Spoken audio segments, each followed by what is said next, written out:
ইসরে, কাজটা করলো কি হুজুরির? আরে আল্লাহ রে, পুরো একদম ফিউচার ড্যামেজ করে দিছে, একদম ওর ফিউচার ড্যামেজ করে দিছে। ইসরে, করলো কি মানে এই রে কি কোনো জিকিরে? এ জিকিরাই কিভাবে লাফায় এসে মাথার পরে মারে উঠে লাফ লোপ দিয়ে একদম সে বক্তার মানে আউট করে ফেলাইছে পাড়া দিয়ে।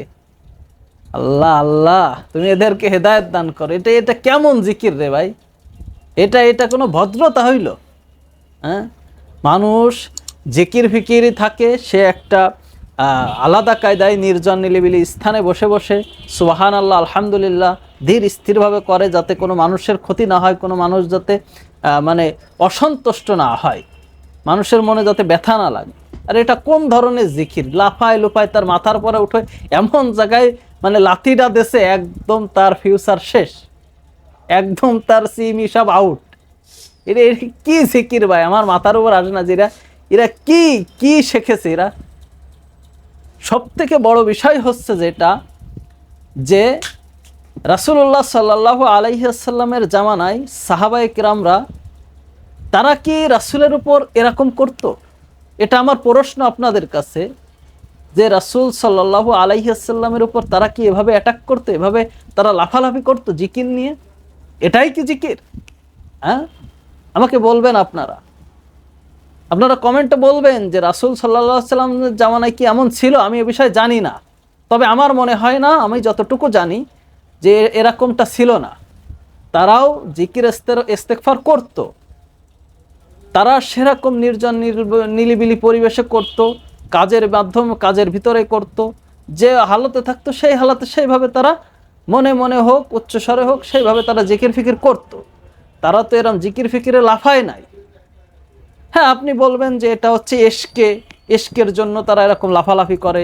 হ্যাঁ, আল্লাহর প্রতি রাসূলের প্রতি তাদের এশক উঠে যায়, ভালোবাসা উঠে যায়, প্যার মহব্বত উঠে যায়। তা তোমরা রাসূলুল্লাহ সাল্লাল্লাহু আলাইহি ওয়াসাল্লামকে কতটা ভালোবাসো? সাহাবায়ে থেকে বেশি? হ্যাঁ, সাহাবায়ে কিরামদের থেকে বেশি?